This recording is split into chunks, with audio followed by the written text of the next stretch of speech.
శ్రీమాత్రే నమ. జయ గురు దత్తాత్రేయ నమ. 13వ తారీఖు డిసెంబర్ నెల 2023 సంవత్సరం నుంచి 12వ తారీఖు జనవరి 2024 సంవత్సరం మధ్యలో జరిగే మార్గశిర మాసంలో వృషభ రాశి వారికి మాస ఫలితాలు ఏ విధంగా ఉంటాయో తెలుసుకునే ప్రయత్నం చేద్దాం. మార్గశిర మాసం అన్నది విష్ణుమూర్తికి చాలా ప్రియమైన మాసం. ముఖ్యంగా ఈ వృషభ రాశి వారు వృషభ రాశికి అధిదేవత అయినటువంటి శుక్రుడు, తద్వారా లక్ష్మీ అమ్మవారి యొక్క అనుగ్రహం కోసం విష్ణుమూర్తిని పూజించడం వల్ల ఈ వృషభ రాశి వారికి అన్ని విషయాల్లో కూడా అనుకూలంగా ఉండి గ్రహాలన్నీ కూడా అనుకూలించే అవకాశం ఉంటుంది ఈ రాశి వారికి. మరి ఈ రాశి వారికి ఈ నెలలో గ్రహస్థితి పరిశీలించినప్పుడు రాహు గ్రహం యొక్క అనుగ్రహం 11వ స్థానంలో చాలా అనుకూలంగా రావడం జరిగింది. రాహు 11లో ఉన్నప్పుడు మిత్రుల ద్వారా సహకారం లభిస్తుంది, విదేశ వ్యవహారాలు కలిసి వస్తాయి. అలాగే వ్యాపార వర్గంలో ఉన్న వాళ్ళకి చాలా అదనపు లాభాలు రావడం జరుగుతుంటుంది. ముఖ్యంగా మెడికల్ రంగంలో ఉన్న వాళ్ళకి, అన్ని రకాల ఫార్మా రంగంలో వారికి, అలాగే ఈ బార్ అండ్ రెస్టారెంట్లు ఇటువంటి వారికి చాలా లాభసాటిగా ఈ రాహు 11లో ఉన్నప్పుడు రాణించడం జరుగుతుంది. సో అలాగే రాహు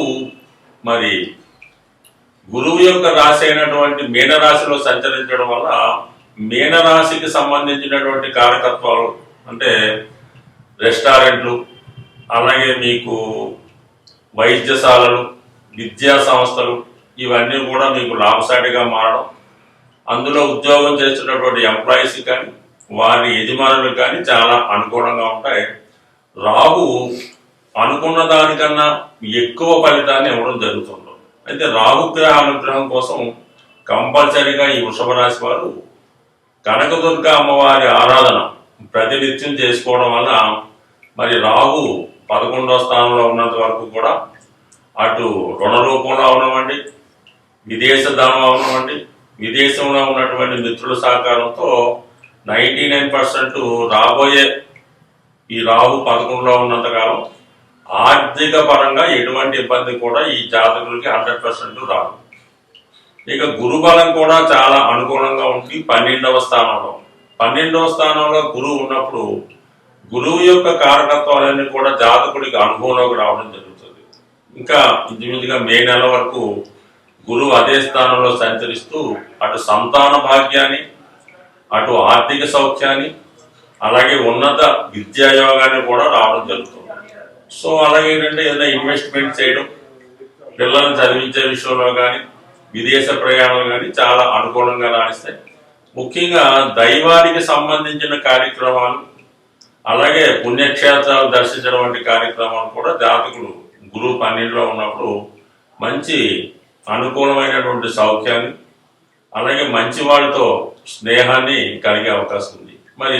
దశమ స్థానంలో ఉన్నటువంటి శని భగవానుడు సాధారణంగా ఉద్యోగంలో అభివృద్ధి రావడం జరుగుతుంటుంది. అలాగే శని భగవానుడు కూడా రాహు నక్షత్ర సంచారగతుడు అవడం వల్ల లాభస్థానంలో ఉన్నటువంటి రాహు ఫలితాలు, శని రాహులు కూడా మిత్రులు అవడం వల్ల మీకు ఇది సాఫ్ట్వేర్ రంగంలో ఉన్న వాళ్ళకి, సినిమా రంగంలో ఉన్న వాళ్ళకి, ఎలక్ట్రానిక్ మీడియా రంగంలో ఉన్న వాళ్ళకి అందరికీ కూడా ఇంచుమించుగా మీడియా రంగంలో, టీవీ రంగంలో, యూట్యూబ్లో ఎవరున్నా సరే వారు కొత్త కొత్త ఆలోచనలతో, కొత్త కొత్త ఐడియాలతో ముందుకు వెళ్ళే అవకాశం ఉంది. ఇక ముఖ్యంగా 7వ స్థానంలో ఉన్నటువంటి కుజుడు ప్లస్ రవి డిసెంబర్ 27వ తారీఖు వరకు కూడా పార్ట్నర్స్తో విభేదాలు, అన్నదమ్ములతో విరోధాలు రావడం, అలాగే తండ్రి గారితో కానీ, అన్నదమ్ములతో కానీ, తండ్రి సమానమైన వ్యక్తులతో కానీ, అలాగే మీరు ఏదైనా సంస్థలో ఉద్యోగం చేస్తుంటే ఆ యజమానితో కానీ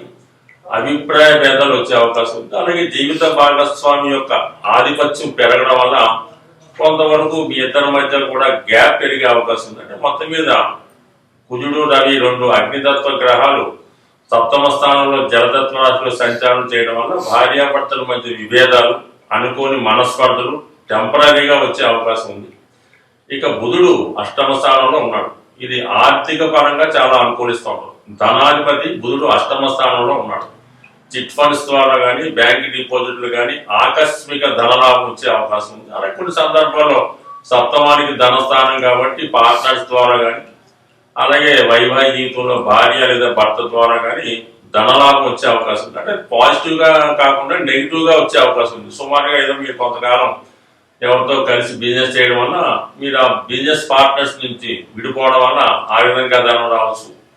లేదా భరణం రూపంలో కానీ ఇంకో రకంగా కానీ జీవిత భాగస్వామి నుంచి ధనం రావచ్చు. లేదా ఇన్సూరెన్స్ ద్వారా కానీ మొత్తం మీద ఆర్థిక పరంగా ధనలాభం ఏర్పడుతుంటుంది. అయితే 6వ స్థానంలో శుక్రుడు స్వక్షేత్రగతుడైనప్పుడు కూడా మరి ఆరోగ్యపరంగా కొంత జాగ్రత్త అవసరం అవుతుంది. దగ్గర బంధువులతోని స్త్రీలతోని విభేదాలు వచ్చే అవకాశం ఉంది. పంచమ స్థానంలో కేతుగ్రహ సంచారం అనేది షేర్ మార్కెట్లో స్పెక్యులేషన్ వ్యాపారంలో జోదానికి సంబంధించిన వ్యవహారాలు చేస్తున్న వాడు జాగ్రత్తగా వ్యవహరించవలసిన అవసరం ఎంతైనా ఉంటుంది. మరి ఈ నెలలో ఈ మార్గశిర మాసంలో మరి కృత్తికా నక్షత్రం వారికి గురువు మాసాధిపతి అవటం వల్ల కంపల్సరిగా ఈ కృత్తికా నక్షత్ర జాతకులు ఎవరైతే వృషభ రాశిలో ఉంటారో వారికి మరి దైవం యొక్క అనుగ్రహంతో పుణ్యక్షేత్రాలు దర్శించడం, మంచి కార్యక్రమానికి ధనాన్ని వెచ్చించడం జరుగుతుంది. ముఖ్యంగా కృత్తికా నక్షత్ర జాతకులు ఏ విషయాన్ని కూడా చాలా స్ట్రైట్ ఫార్వర్డ్ గా ఉంటారు. ఏ విషయాన్నైనా అక్కడికక్కడే ఖండిస్తూ ఉంటారు. రెండో మాట అయితే ఉండదు. ఒకసారి అవును లేదంటే ఎస్ అన్నో రెండే మాటలు ఉంటాయి. కాబట్టి వీళ్ళు చాలా తొందరగా నిర్ణయాలు తీసుకొని చాలా తొందరగా అమలుపరుస్తుంటారు. అటువంటి వారికి ఈ నెల గురువు యొక్క అనుగ్రహంతో విదేశ అవకాశాలు, ఉన్నత విద్యా అవకాశాలు, నూతన ఉద్యోగ అవకాశాలు వచ్చే అవకాశం ఉంది. అయితే ఎల్లప్పుడూ కూడా ఈ కృత్తికా నక్షత్ర జాతకులు స్వామి అయ్యప్ప ఆరాధన కానీ సుబ్రహ్మణ్య స్వామి ఆరాధన చేసుకోవడం వల్ల జీవితంలో వెనక్కి చూడకుండా ప్రతిదీ ముందడుగు వేస్తూ ఖచ్చితమైనటువంటి అభివృద్ధి పొందే అవకాశం ఉంటుంది ఈ కృత్తికా నక్షత్ర జాతకులు. అదే రోహిణీ నక్షత్ర జాతకులకి మరి మాసాధిపతిగా మరి చంద్రుడు రావడం ఒక విధంగా ఈ రాశి వారికి చాలా అనుకూలమైన చంద్రుడు అంటే రోహిణీ నక్షత్రానికి అధిపతి చంద్రుడు, అలాగే మాసాధిపతి చంద్రుడు అవడం వల్ల ఎక్కువగా ఈ నెలంతా కూడా ఎక్కువ సంచారం చేస్తూ ఉంటారు. తల్లి గారి ద్వారా, సిస్టర్స్ ద్వారా, స్త్రీల ద్వారా అనుకూలత వస్తుంది. అధికారంలో ఉన్నటువంటి స్త్రీలు మీకు అన్ని విధాలా సహకరిస్తారు. ఆర్థిక విషయాల్లో చాలా అనుకూలంగా ఉంటుంది. తప్పనిసరిగా అనుకోని ప్రయత్నాలు చేయడం జరుగుతూ ఉంటుంది. అలాగే స్త్రీల వలన లాభం పొందుతూ ఉంటారు. అదే స్త్రీలైతే వివాహ విషయంలో ఉన్నటువంటి సమస్యలు తొలగే అవకాశం ఉంది. తల్లిగారి పుట్టింటి వారి యొక్క సౌఖ్యం పొందే అవకాశం ఉంటుంది. అలాగే మృగశిర నక్షత్ర జాతకులకి శుక్రుడు మాసాధిపతి అవుతున్నాడు. అందుకని వివాహ ప్రయత్నాలు ఫలిస్తాయి. ఆర్థిక సమస్యల నుంచి బయటపడతారు. నూతన పరిచయాలు ఏర్పడతాయి.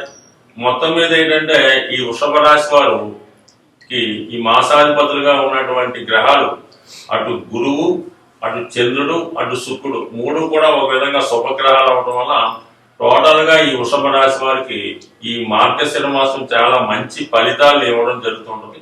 ఇక రాహు యొక్క అనుగ్రహం కోసం వీళ్ళు నిరంతరం దుర్గా అమ్మవారి ఆరాధన చేసుకోవడం, విష్ణు సహస్రనామ పారాయణ చేసుకోవడం, మరి రోహిణీ నక్షత్ర జాతకులు లలిత అమ్మవారిని పూజించుకోవడం, మృగశిర నక్షత్ర జాతకులు సుబ్రహ్మణ్య స్వామి ఆరాధన చేసుకుంటే ఓవరాల్ గా ఈ రాశి వారికి 100% మంచి సక్సెస్ ఈ మార్గశిర మాసంలో వస్తుందని ఆశిస్తూ స్వస్తి.